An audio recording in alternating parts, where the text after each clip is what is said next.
ধৈর্য বড় দামি এক সম্পদ। আল্লাহ বারবার ধৈর্যের বয়ান করেন, ইয়া আইয়ুহাল্লাযীনা আমানুসবিরু ওয়া রাবিতু ওয়া সাবিরু ওয়া রাবিতু ওয়াত্তাকুল্লাহ রব্বানা আফরিগ আলাইনা সাবরান ওয়া সাব্বিত আকদামানা ওয়ানসুরনা আলাল কওমিল কাফিরিন। ধৈর্য বড় দামি সম্পদ। ইসমাঈল নবীর ধৈর্য ছুরির নিচে গিয়া পরিচয় দেয়, ও বাবা তাড়াতাড়ি আমারে জবাই করেন, আমাকে ধৈর্য ধারণকারীদের মধ্যে আপনি পাবেন। সাতাজিদুনি ইনশাআল্লাহ ইনশাআল্লাহু মিনাস সাবিরিন।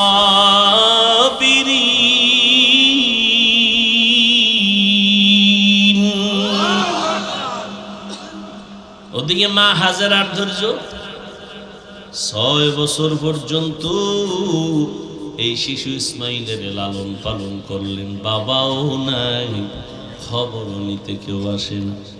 চতুর্দিকে জঙ্গল আর পাহাড়, কোনো আলো বাতাস নাই। মা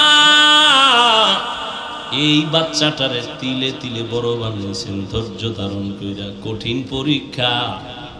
বাবারে আল্লাহ কয় তাড়াতাড়ি জবাই করতে নিয়ে যাও। মা সন্তানের বিদায় দেয়, যাও বাবার সাথে দাওয়াতে যাও। ইবলিস আইসা হাজেরারে ধোকা দেয়, ছেলেরে কই পাঠাইছো? বাবায় ছুরি নিয়ে জবাই করবে। হাজেরা বুঝে ফেলছে শয়তান, ডাক দিয়ে কয়, এই শয়তান, বাবায় কোনোদিন তো ছেলেরে জবাই করতে পারে না। শয়তান বলে, আল্লাহর অর্ডার হয়ে গেছে। হাজেরা ডাক দিয়ে আমার মাওলায় যদি চায় একজন ইসমাইল না, আরো যদি আমার ইসমাইল থাকে সব আমি ছুরির নিচে দিয়ে দিব। ধৈর্য বড় দামি এক সম্পদ। وَلَنَبْلُوَنَّكُمْ بِشَيْءٍ مِّنَ الْخَوْفِ وَالْجُوعِ وَنَقْصٍ مِّنَ الْأَمْوَالِ وَالْأَنفُسِ وَالثَّمَرَاتِ وَبَشِّرِ الصَّابِرِينَ وَالْعَصْرِ إِنَّ الْإِنسَانَ لَفِي خُسْرٍ إِلَّا الَّذِينَ آمَنُوا وَعَمِلُوا الصَّالِحَاتِ। সব মানুষ জাহান্নামে যাবে, 4 গুণওয়ালারা জান্নাতে যাবে। ইল্লাল্লাযীনা আমানু ওয়া আমিলুস সালিহাত ওয়া তাওয়াসাউ বিল হক ওয়া তাওয়াসাউ বিস সাবর। এই ধৈর্য আবার 3 প্রকার। ইবাদতের বেলায় ধৈর্য, গুনাহের বেলায় ধৈর্য, মুসিবতের বেলায় ধৈর্য। আল্লাহ আমাদের আদবালা জিন্দেগি দান করেন, আমিনও কয় না। আল্লাহ আমাদের আদবালা বিনয়ী জিন্দেগি দান করেন। কি মস্কারি করতেছি মনে করতেছেন না? আল্লাহ আমাদেরকে আল্লাহ সাবিরিনদের অন্তর্ভুক্ত বানায় দেন। কয় গুণ লাগবে? শেষ কান্নাওয়ালা তওবা। চোরের মতো তওবা না। চোরের যখন ফিডা দেয় চুরি করবি নি, জীবনেও না। অন্তরে কয় সুযোগ পাইলে তোর পকেটও ছাড়ুম না। এই তওবায় হবে না। ইয়া আইয়ুহাল্লাযীনা আমানু তুবু ইলাল্লাহি তাওবাতান নাসুহা। নিরঙ্কুশ তওবা, গলায় ছুরি লাগবে। আমি আল্লাহর মহব্বতে এমন তওবা করলাম, আমি মরে যাব, কোনোদিন দাড়ির মধ্যে অস্ত্র লাগাবো না। কান্নাওয়ালা তওবা। তওবা তো করি, চোখে পানি আসে না। কিয়ামত পর্যন্ত চোখে পানি আসার জন্য তোমার দিলটা নরম লাগবে। দিল শক্ত হলে ওই চোখে পানি আসবে না। আর দিল নরম করার একমাত্র মেডিসিন গভীর রাতে আমার আল্লাহর সাথে কথা বলা। অতিও গভীর হয় রজনী যখন, নীরবে প্রভুর নাম জপিও তখন। প্রভুর করুণা যদি পাইবারে চাও, গভীর রাতে উঠে প্রভুর গুণগান গাও। দুনিয়ার সব মসজিদ গুলো আমার আল্লাহর ঘর, বাইতুল্লাহ আল্লাহর ঘর, তবে এটার মর্যাদা বেশি, কারণ এটা হেদায়েতের ঘর, ইবাদতের ঘর। দুনিয়ার কোন মসজিদের দিকে নজর দিলে সওয়াব হবে না, বাইতুল্লাহর দিকে নজর দিয়া যতক্ষণ তাকায় থাকবে অনবরত সওয়াব পেয়ে যাবে। বাইতুল্লাহ এমন এক দামি ঘর, যার সীমানায় গিয়া আল্লাহর বান্দা একবার যদি বলে আল্লাহ, 1,00,000 বার আল্লাহ বলার সওয়াব পেয়ে যাবে। এই এলাকার মধ্যে গরু আসেনি? গরু কার মখলুক? সব গরু আল্লাহ তাআলার বানানো মখলুক। তবে সব গরুর মধ্যে মুসা নবীর সাথে যেই গরুটার সম্পর্ক, এই গরুটার দাম বেশি। আল্লাহর নবী বলেন জান্নাতে যাবে। জমিনের মধ্যে পিপিলিকা আছে অনেক, সব আল্লাহর মখলুক, সবই আল্লাহর বানানো। তবে সুলাইমান নবীর সাথে যেই পিপিলিকার সম্পর্ক, এটা আল্লাহর জান্নাতে যাবে। নদীর মধ্যে মাছের অভাব নাই। আমাদের দেশে জাতীয় মাছ কি? কিন্তু জাতীয় মাছ হলেও এটার দাম নাই। ইউনুস নবীকে যেই মাছ পেটে নিয়ে আবার ফিরায় দিছে, ওই মাছের দাম বেড়ে গেছে, ওই মাছ জান্নাতে যাবে। এলাকায় কুকুর আছে হাজার, সবই আল্লাহর মখলুক। তবে আসহাবে কাহাফের সাথে যেই সম্পর্কের কুকুর, এটা আল্লাহর জান্নাতে যাবে। মানুষ সব আল্লাহর বানানো মখলুক, তবে সব মানুষ এক না। যেই মানুষটা গুনার মজা বুঝার পরে সাজার ভয়ে গুনাহ ছেড়ে দিবে, কালেমা রশি লাগাবে, ওই মানুষটা সাধারণ মানুষের মতো না। এ মানুষটা ফেরেশতার থেকেও দামি, বিনা হিসাবে জান্নাতে যাবে। আতিনা ফি দারে দুনিয়া না হাসান, আতিনা ফি দারে উকবা না হাসান, ইয়া গিয়াসাল মুস্তাগীসিন ইহদিনা লিফতিখারা বিল উলুমি वल गिना। हर गोरी देने को तू तैयार है, जो न मांगे उससे तू बेजार है। আল্লাহ তাআলা বলেন, আমি মানুষকে মর্যাদা দিয়েই তো বানাইলাম। কিন্তু রহমতের নবী বলেন, মান তাওয়াযা লিল্লাহ রাফাআহুল্লাহ। যে ব্যক্তি আল্লাহর জন্য নিজের বিনয়ী করে চলবে, ছোট মনে করে চলবে, তার মর্যাদা আল্লাহ বাড়াবেন। কি বাড়াবেন? মানুষ তো দুনিয়াতে আসার আগেই মর্যাদা সর্বোৎকৃষ্ট দামি, তাহলে এর মর্যাদা আবার বাড়াবেন, তার মানে কি? নবী বলেন যে নিজের ছোট মনে করে চলবে, তার মর্যাদা বাড়াবেন। মানুষ তো সৃষ্টির আগের থেকেই মর্যাদাবান, তাহলে বিনয়ী হয়ে চললে মর্যাদা বাড়াবেন, তার ব্যাখ্যা কি? তার এক ব্যাখ্যা আমার ওই আয়াতের মধ্যে আছে, আফাদদালনাহুম আলা কাসীরিম মিম্মান খালাকনা তাফদীলা। যেমন একটা বুঝাইলাম, কুকুর সব আল্লাহর মখলুক, তবে সব সমান না। এর মধ্যে এক কুকুর জান্নাতে যাবে। গরু গাভী সব আল্লাহর মখলুক, তবে সব সমান না। মুসা নবীর সাথে সম্পর্কিত গাভীটা জান্নাতে যাবে। আকাশে উড়ন্ত পাখি সব আল্লাহর মখলুক, তবে সব সমান না। সুলাইমান নবীর যুগের হুদহুদ নামের পাখিটা জান্নাতে যাবে। পিপিলিকা আল্লাহর মখলুক, তবে সব সমান না। সুলাইমান নবীর সাথে সম্পর্কের পিপিলিকাটা আল্লাহর জান্নাতে যাবে। জমিনে উটনি আছে, উট আছে, সব আল্লাহর মখলুক, তবে সব সমান না। রহমতের নবী যেই উটে সফর করেছেন সে উট জান্নাতে যাবে। সালেহ আলাইহিস সালামের দোয়ার দ্বারা পাহাড়ের ভেতর থেকে যে উটনি বের হয়ে আসছে ওই উটনি জান্নাতে যাবে। ওজায়ের আলাইহিস সালামের সেই সময়ের গাধা আল্লাহর জান্নাতে যাবে। মানুষ সব আল্লাহর মখলুক, তবে সব সমান না। যারা আল্লাহর হুকুম জীবনে বাস্তবায়ন করে চলবে তাদের মর্যাদা সবার থেকে আলাদা হবে। আল্লাহ তাআলা মানুষ বানাইছেন আমভাবে, সমস্ত মাখলুকতের মধ্যে মানুষ দামি, আবার এই মানুষের মধ্যে ঈমানওয়ালারা দামি।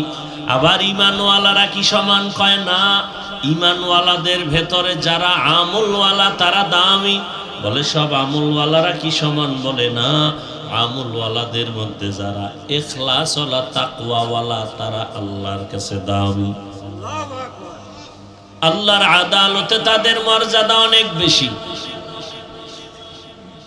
এজন্যই তো ইমাম গাযালি রাহমাতুল্লাহ আলাইহি বলেন, আন্নাস কুল্লুহুম হালকা ইল্লাল আলিমুন ওয়াল আলিমুনা কুল্লুহুম হালকা ইল্লাল আমিলুন ওয়াল আমিলুনা কুল্লুহুম হালকা ইল্লাল মুখলিসুন। সব মানুষের মধ্যে জাহান্নামী, সব আলেম জান্নাতে যাবে। বলে না না, সব আলেম না, এরা দামি যারা আমলওয়ালা। বলে সব আমলওয়ালারা দামি না, আবার এদের মধ্যে যারা আমলের তাকওয়ার মেডিসিন লাগায় চলে এরা আল্লাহর কাছে দামি। ইন্না আকরামাকুম ইনদাল্লাহি আতকাকুম। হর কে দারাত খৌফে হকদার দিল মদহু জন্নতুল মাওয়া দেহদ ও রামাকাম। তাহলে মর্যাদা বাড়ানোর কয়েকটা লাইন বুঝলাম, তো আর একটা লাইন বুঝেন। এখন কারে কয়জনে ভালোবাসে এইটা এখন গজবের মোবাইল দিয়ে বের করা যায় না। একজনে দেখে আমার ফলোয়ার কত, বের করে নিছে আমার 500 লোক আমার ফলোয়ার, আমার 300 লোক ফলোয়ার। না বান্দা, তুমি যদি তাকওয়ার উপরে চলো, নিজেরে ছোট মনে করে চলো, আল্লাহ তোমার মর্যাদা কেমনে বাড়াবেন। এখন তোমারে 100 লোক মোহাব্বত করে আল্লাহ খুশি হয়ে আরো তোমারে এমন মর্যাদা দিবেন যে তোমাকে 1 লক্ষ লোক মোহাব্বত করবে। আবার তুমি বিনয় হও, আরো আল্লাহ সম্মান বাড়াবে, কোটি মানুষ তোমাকে মোহাব্বত করবে। এক পর্যায়ে তোমাকে সব মুমিনেরা মোহাব্বত করবে। আরো বিনয়ী হও, তখন মর্যাদা আরো বাড়বে। বলে কেমন? এখন শুধু তোমারে মুমিন মোহাব্বত করে, তখন বেঈমানেরাও মোহাব্বত করবে। আরো বিনয়ী হও, আরো মর্যাদা বাড়বে। বলে কেমন? এখন তোমাকে মুমিন আর বেঈমান শুধু মোহাব্বত করে এতটুকু না, জঙ্গলের প্রাণীও তোমাকে মোহাব্বত করবে। জঙ্গলের প্রাণী মোহাব্বত করবে। গরু তোমার কথা শুনবে, বাঘ তোমার কথা শুনবে, পানি তোমার কথা শুনবে। যেমন তার দৃষ্টান্ত ইব্রাহিম ইবনে আদহাম রাহমাতুল্লাহ আলাইহির ঘটনা। দুনিয়ার বাদশাহী সারিয়া আল্লাহর তালাশে বের হয়ে গেলেন। যে ইব্রাহিম ইবনে আদহাম মখমলের চাদরে ঘুমায়, যার আঙ্গুলির ইশারায় বলখের মানুষ উঠে আর দাঁড়ায়, কিন্তু অন্তরে আসলো আমার কথায় তো সূর্য চলে না। তাহলে এর পেছনে তো একজন মালিক আছে, তারা তো আমি চিনি না। আমি আসলে এখনো জ্ঞানী হতে পারি নাই।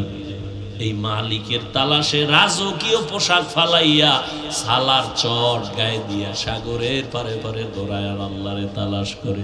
ইয়া এলাহি মুঝসে মুঝকো দূর কর, তাকে দেখো মুঝ মে তুঝকো এক নজর।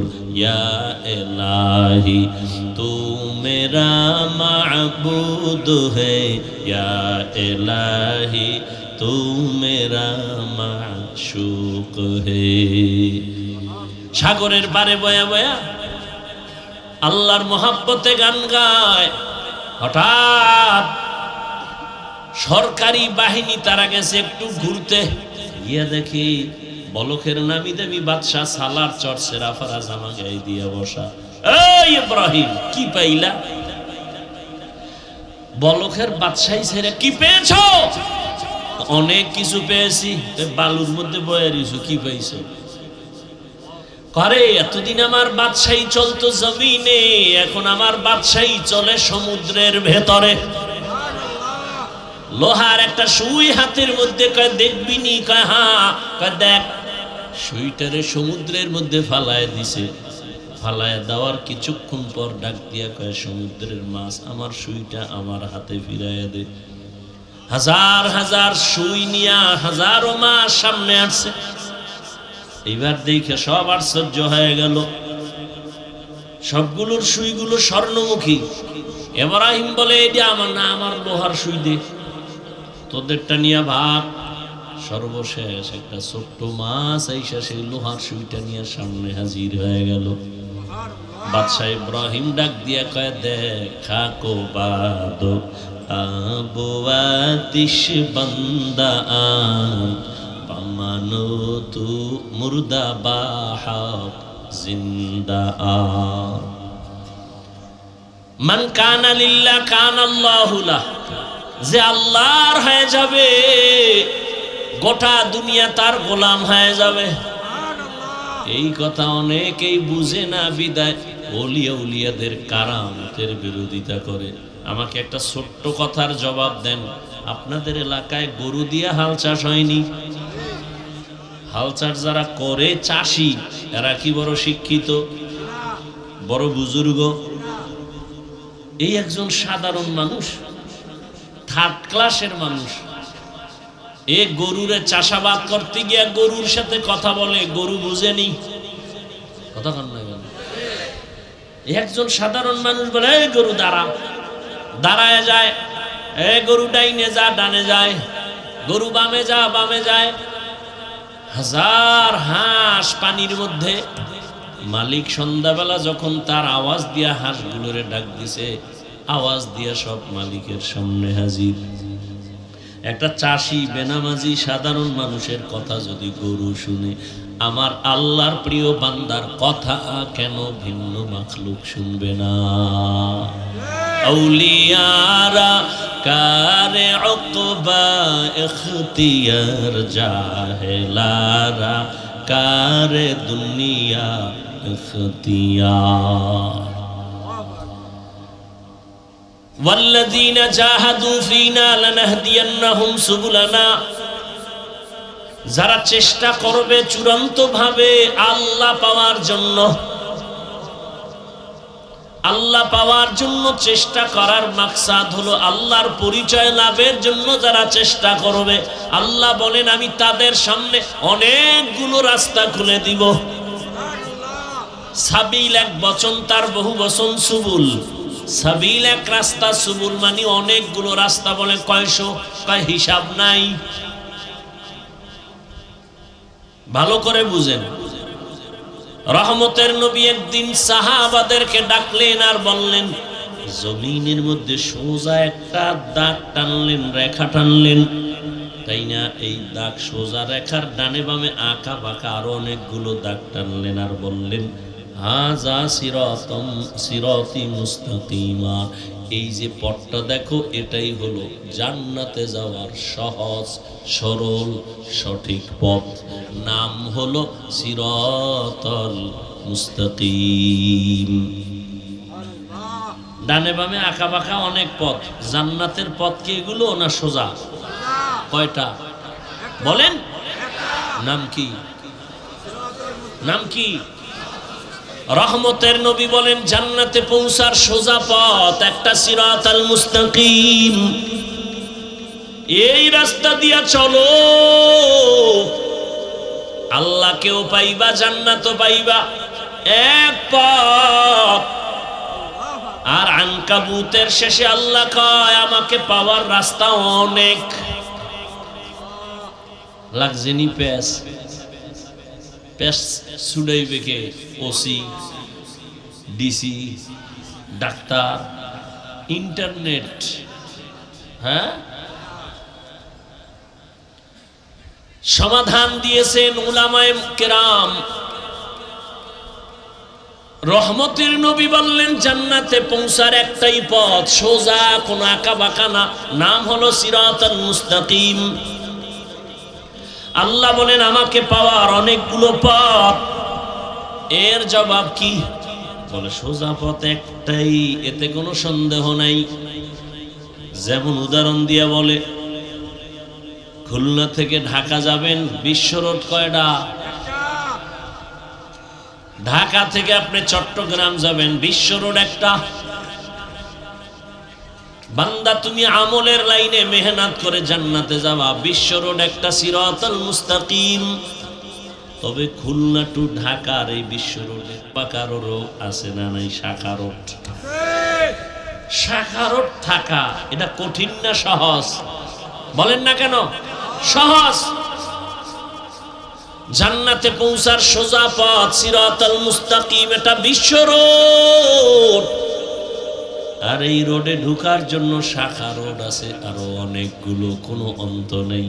তাবলিগওয়ালাদের মধ্য দিয়া যদি দৌড় দাও, একটা দৌড় দিয়া সামনে গিয়া দেখবি বিশ্ব রোডের সাথে লাইন লাগানো সিরাতাল মুস্তাকিম। খাঁটি আল্লাহওয়ালাদের নেক নজর নিয়া, সুন্নতের সার্টিফিকেট নিয়ে দৌড় দাও, তাদের আর এক রাস্তা শাখা রোড, ওখান দিয়েও যদি দৌড় দাও সামনে গিয়া দেখবা সিরাতাল মুস্তাকিম বিশ্ব রোডের সাথে লাইন লাগানো। ইমামে আজম আবু হানিফা রাহমাতুল্লাহ আলাইহি মাযহাব অনুযায়ী যদি দৌড়াইতে থাকো, সিরাতাল মুস্তাকিমে গিয়েই তো ঢোকবা, ভিন্ন কোনো রোডে যাইবা না। ইমাম শাফিঈ রাহমাতুল্লাহ আলাইহির মাযহাব মেনে যদি দৌড়াতে থাকো, দৌড়ায় দেখবা সামনে গিয়ে সিরাতাল মুস্তাকিমের সাথে লাইন লাগানো। ইমাম আহমদ বিন হাম্বলের কথা মেনে যদি, মাযহাব মেনে তুমি ওই পথে দৌড়াও, সামনে গিয়ে দেখবা সিরাতাল মুস্তাকিমের সাথে সংযোগ লাগানো। ইমাম মালিক রাহমাতুল্লাহ আলাইহির মাযহাব মেনে তুমি যদি দৌড়াতে থাকো, সামনে গিয়া দেখবা সিরাতাল মুস্তাকিমের সাথে লাইন লাগানো। কারণ সব মাযহাবের ইমাম এরা সব ওলিয়ে কামেল, এরা সবাই আহলে সুন্নাত ওয়াল জামাতের আকীদার বড় বড় শায়েখ মাশায়েখ, এদেরকে ভুল বলার কোনো সুযোগ নাই। অতএব বিশ্ব রোড জান্নাতে পৌঁছার একটা সিরাতাল মুস্তাকিম। আর আল্লাহ যে বললেন লানাহদিয়ান্নাহুম সুবুলানা, এগুলো হলো সিরাতাল মুস্তাকিমে ঢোকার জন্য শাখা অনেক পথ। এই পথে তুমি ঢুকবা কেমনে? বলে ঢুকার সমষ্টিগত নাম হলো চেষ্টা। কি করতে হবে? চেষ্টা করা বান্দা তোমার কাজ। আস-সাইয়ু মিন্নি ওয়াল ইতমামু মিনাল্লাহ। তবে চেষ্টাটা তুমি আউলা জাউলা করলে হবে না, লাইন মতো করতে হবে। কি মতো করতে হবে? লাইন মতো কেমনে? বলে তিনটা গুণ নিয়ে যদি দৌড়াও, তাহলে আজ না কাল তুমি সিরাতাল মুস্তাকিমে ঢুকবা। আর এটাও সত্য, সিরাতাল মুস্তাকিমের পরিণাম বিনা হিসাবে জান্নাত। কয় গুণ নিয়ে দৌড়াতে হবে? তিনটা গুণ ছাড়া দৌড়াবা। বাজারের মধ্যে কুত্তা দৌড়ায় সারাদিন, সকাল থেকে দৌড়ানো স্টার্ট করেছে, রাত্র 12টা পর্যন্ত দৌড়ায়। এই দৌড়ানোর পরে দেখি বাজারের কুত্তা বাজারে হইয়া রইছে। ও যদি সোজা ভাবে দৌড়াইতো, ওই গোপালগঞ্জ গিয়া আবার টঙ্গিপাড়া আসতে পারত। বাঁকা হইয়া দৌড়ানোর কারণে কুকুর জাকাতটা সারাদিন দৌড়াইয়াও জাগায়। বান্দা তুমি যদি সোজা ভাবে দৌড়াও, তিনটা গুণ নিয়ে যদি দৌড়াও, পিছনে আর ফিরতে হবে না, সামনে আগাইতেই থাকবা। আর যদি তুমি মন মতো দৌড়াও, সারাদিন রাস্তা ছাড়া যদি কেউ পারি হতে যায়, আঙ্গো গ্রামের ভাষায় মুরব্বীরা কয় আরে ভূতে পায়। হাঁটে হাঁটতে হাঁটতে হারাটা রাইট হাইটা সকালবেলা দেখে জায়গায় হারাই গেছে।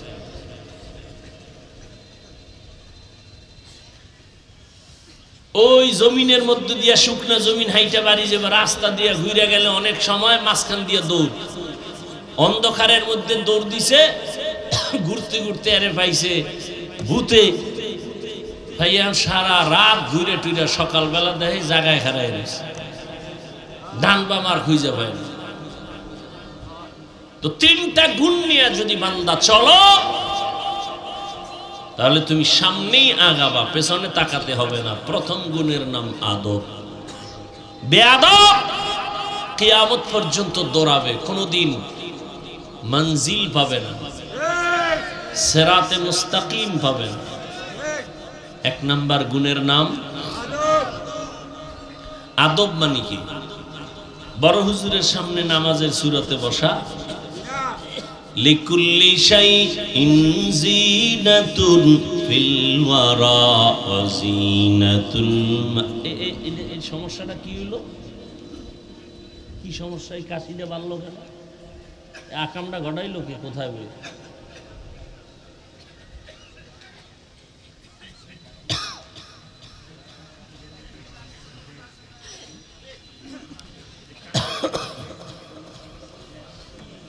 বরদোয়া দিলে সব গোষ্ঠী শুদ্ধ ধ্বংস হয়ে যাবে। সব মানুষের পানি খাওয়াবি? কাশতে কাশতে দাও, বেউস হয়ে গেছে।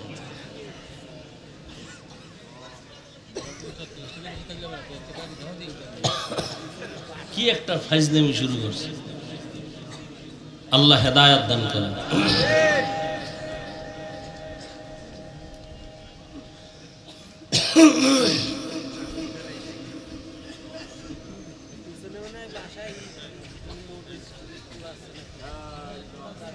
তো এক নাম্বার খেয়াল করেন, টাইম শেষ। এদিকে এদিক চাইলে শেষ, অল্প টাইম শুনেন। তাহলে আমাদের কাজ হলো কি? চেষ্টা করা। কি কাজ? চেষ্টা করা। চেষ্টাটা সফল হবে কয় গুণ থাকলে? বলেন না কেন? এক নাম্বার গুণের নাম বেয়াদব না আদব। লিকুল্লি শাইইন জিনাতুন ফিল ওয়ারা ওয়া জিনাতুল মারই তামামুল আদাবি। আদব মানুষের জীবনের সব থেকে বড় গুণের নাম আদব।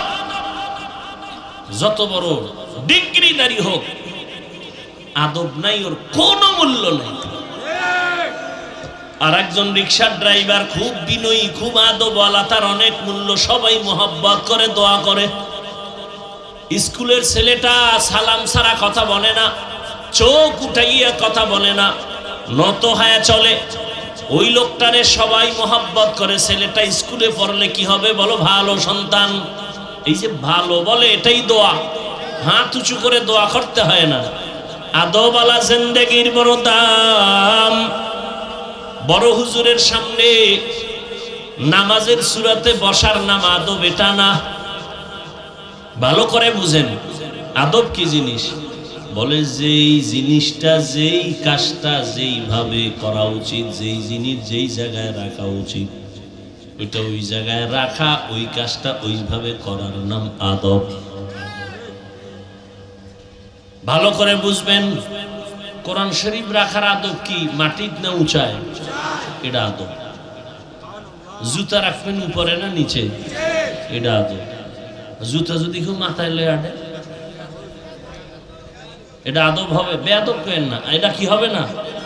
আদব হবে না। প্রত্যেকটা ক্ষেত্রে আদব। এই যে আমি হাত পা নাড়াইতেছি, এখানেও কি আছে? কথা বলেন না। আপনি যে হাঁটতেছেন, হাঁটার মধ্যে আদব আছে। আপনি যে দুই চোখ দিয়ে তাকাইতেছেন, তাকানোর মধ্যে আদব আছে নাই? আমি যে কথা বলতেছি, কথার মধ্যে আদব।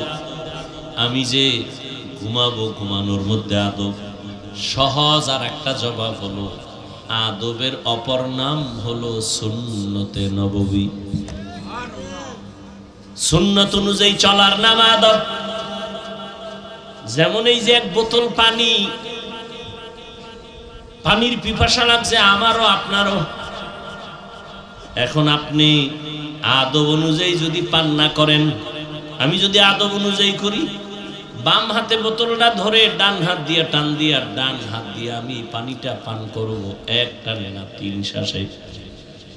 আর আপনি যাকে আদবের চিন্তা নেই, ফট করে বাম হাত দিয়ে এক টান দিছে, এক বোতল খালি, ফট করে বুকে আটকাইয়া, ধর খাওয়ার টাইম নাই। যেই পানি কোথাও আটকায় না, এটা বুকে গিয়ে আটকায় গেছে, গলায় আটকায় গেছে। আদব। জুতা পরতেছেন, এখানে আদব। কেমন আদব? মসজিদে ঢুকবেন কোন পা দিয়া? ডান পা দিয়া। বের হবেন বাম পা দিয়া। বাম পা দিয়া বের হইয়া জুতার মধ্যে প্রথম পা ঢুকাবেন ডান পা, বাম পা না। মসজিদ থেকে বের হইবেন বাম পা দিয়া, জুতায় ঢুকবে কোন পা? বাম পা কই রাখবেন? জুতার উপরে। ধন্যবাদ। ডান পা ডান জুতায় ঢুকাইয়া এরপরে বাম পা ঢুকাবেন। এবার দোনো পাও লেভেল পজিশন হয়ে গেল। এবার আপনি যখন কদম দিবেন তখন ডান পা দিয়া কদম দিবেন। এটা আদব। প্রত্যেকটা ক্ষেত্রে আদব। কলম কোম্পানি কলম বানাইছে লেখার জন্য। কি জন্য ভাই? বাথরুমে। এখন কলম দিয়ে কই লিখবেন? আর এক কোম্পানি লেখার জন্য খাতা বানাইছে, কাগজ বানাইছে না? কথা বলেন। এখন আপনি কলম দিয়ে লিখবেন কই? কাগজে। যারা বাথরুমে লেখে, বাথরুমে লেখে আই লাভ ইউ, তার মানে তোর মতো বাথরুমের আমি খুব ভালোবাসি। বাথরুম বাতিনি আওয়াজ দিতে থাকে ইউ লাভ মি, তোরও আমি খুব মিস করি, সময় মতো আইও। থানবী রহমতুল্লাহ আলাইহি লিখেছেন, বাথরুমে যারা খালি পায় খালি মাথায় যায় লেখা পড়ে অথবা লেখে, এদের জেহেন বিদ্যুতের গতিতে কমে যায়। আর কয় হুজুর পড়ি মনে থাকে না। আর আকাম কর গিয়া মনে থাকবে কেমনে? নিম্নচাপ শুরু হয়ে গেছে, জুতা পরার টাইম খেয়ে বাথরুমে দৌড়, দরজা খুলে রাখ। অথচ আদব অনুযায়ী বাথরুমে ঢুকো, বাম পা দিয়ে ঢুকো, তবে কখনো খালি মাথায় খালি পায়ে বাথরুমে ঢুকবা না।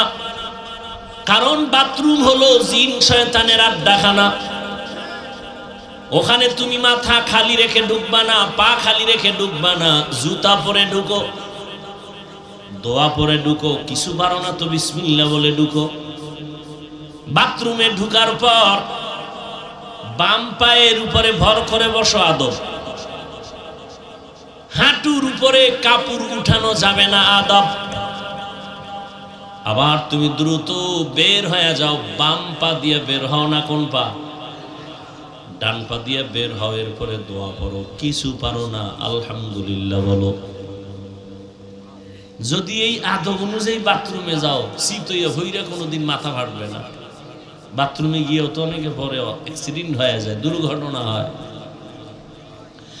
এক নাম্বার, চূড়ান্ত সফলতার দরজায় পৌঁছতে হলে তিনটা গুণ লাগবে। এক নাম্বার গুণের নাম আদব। বেয়াদব যত সেজদা দিবে, যত কিতাব পড়বে, কলমের খোঁচায় নাম্বার 1 পাস, কোনো লাভ নাই, ওর কপাল খারাপ। ইবলিসের থেকে কি তুমি সেজদা বেশি দিছো?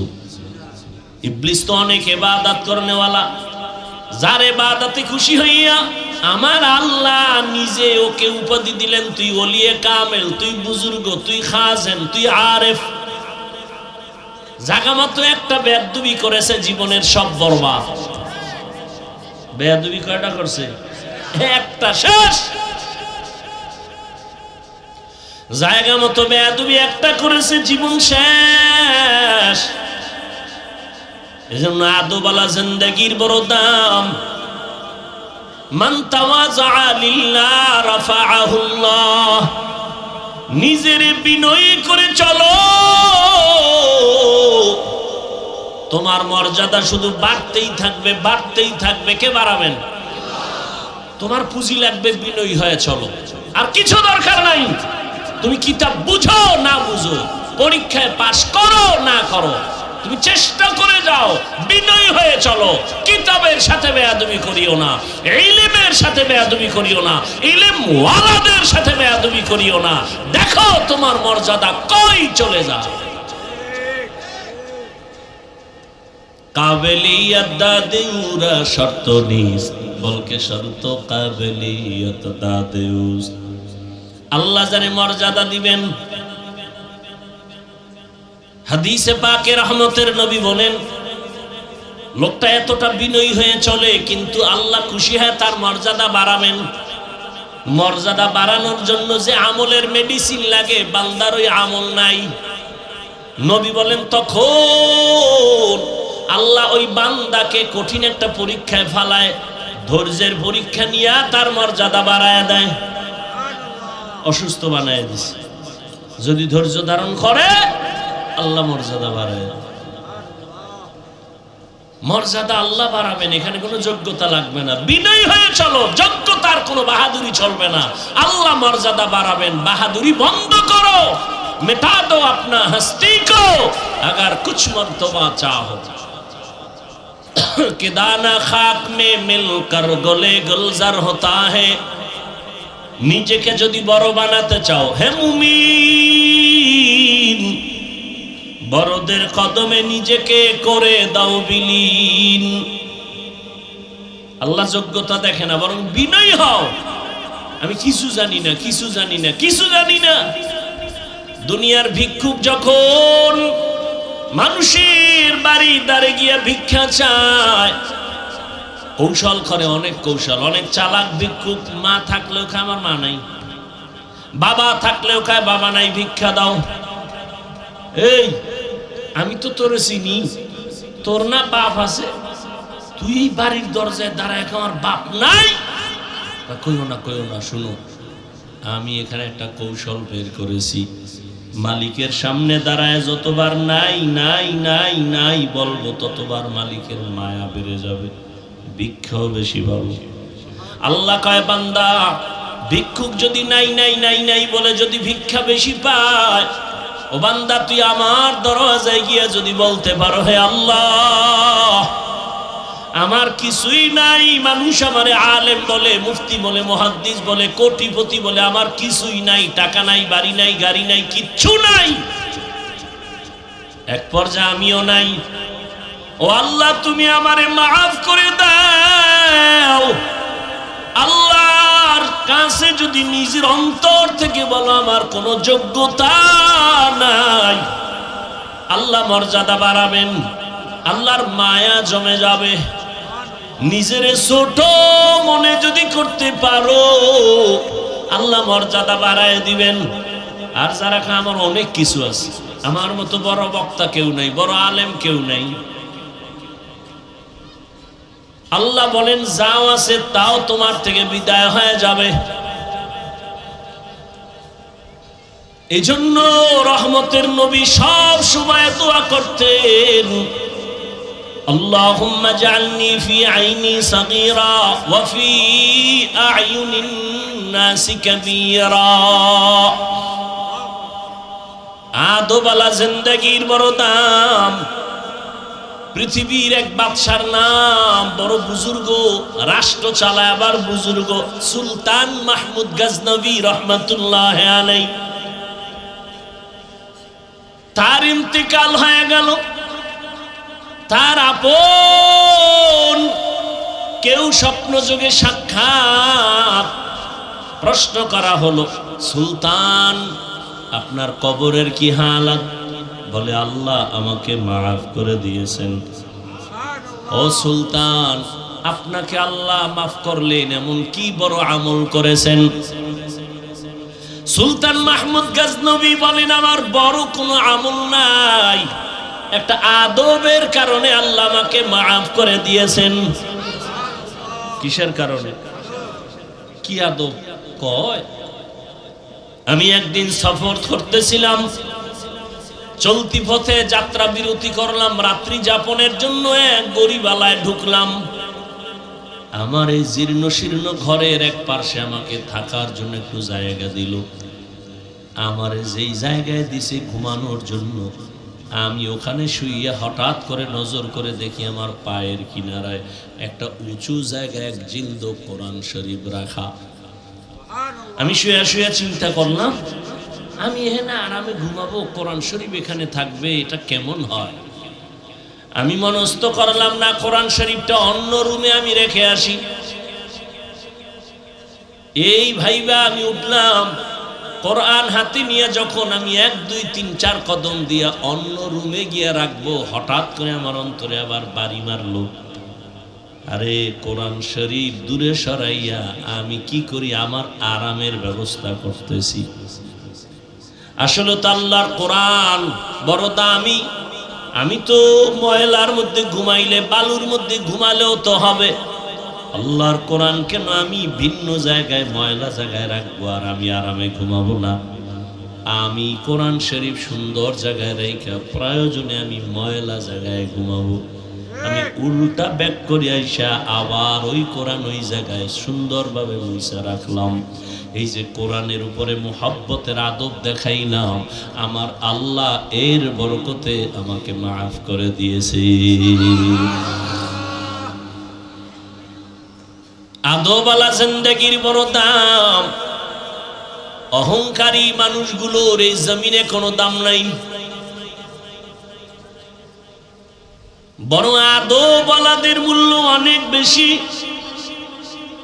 এজন্য 1 নাম্বার, সিরাতাল মুস্তাকিমের পথে যদি আগাতে চাও, 1 নাম্বার গুণ আদব। বেয়াদব কোনোদিন এই জায়গায় পৌঁছতে পারবে না। 2 নাম্বার গুণ হলো ধৈর্য। কি? ধৈর্য না থাকলে কেউ আগাতে পারবে না। এই যে আপনারা বসছেন, ধৈর্য না হলে সম্ভব? নামাজে দাঁড়াইছে, ধৈর্যর পরীক্ষা আসতেছে, রমাজান তারাবির সময় দেখা যাবে ওরে ধৈর্য।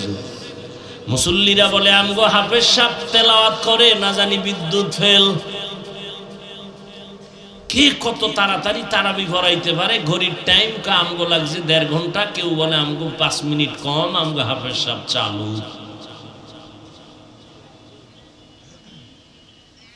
এই হলো আমাদের ধৈর্য। অথচ ধৈর্য কত দামি সম্পদ।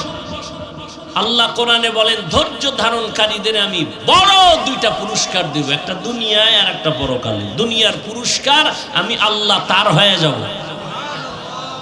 ইয়া আইয়ুহাল্লাযীনা আমানুস্তাঈনু বিস-সাবরি ওয়াস-সালাহ ইন্নাল্লাহা মা'আস-সাবিরিন। আমি আল্লাহ তার হয়ে যাব। আখিরাতের পুরস্কার ওই ধৈর্য ধারণকারীরা। আখিরাতের পুরস্কার হলো ইন্নামা ইউওয়াফাস-সাবিরুনা আজরাহুম বিগাইরি হিসাব।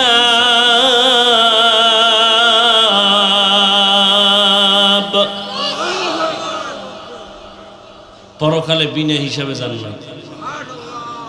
ধৈর্য বড় দাম। নিতে আপনাদের কিছু লাগে না? তা নাকটাই না ঘুমাইয়া এরপরে যদি পাইলাম না, এটা কেমন জুতার বাড়ি দরকার।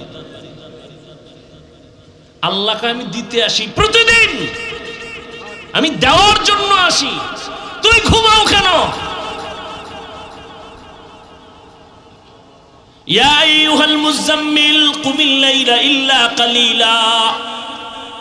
ও রহমতের নবী, কম্বলওয়ালা, রাতের কিছু অংশ দাঁড়াইয়া আমি আল্লাহর সান্নিধ্যে সময় ব্যয় করেন। আমি আল্লাহ প্রথম আসমানে আসি বান্দাকে দেওয়ার জন্য, নেওয়ার জন্য আসি না। আলামি মুস্তাগফিরিন ফাগফির আলা। কে গুনাহ করেছো ক্ষমা চাও, আমি ক্ষমা করে দিব। রিজিক লাগবে বলো, কি সমস্যা আমার কাছে বলো। এমন একটা রাত নাই যে আমার আল্লাহ বান্দাকে দিতে আসেন না। আল্লাহ দেওয়ার জন্য আসেন। ওই টাইমে তুমি একটু আল্লাহকে যদি ডাক দাও, জীবনের সব দাবি আল্লাহ পূরণ করে দিবেন।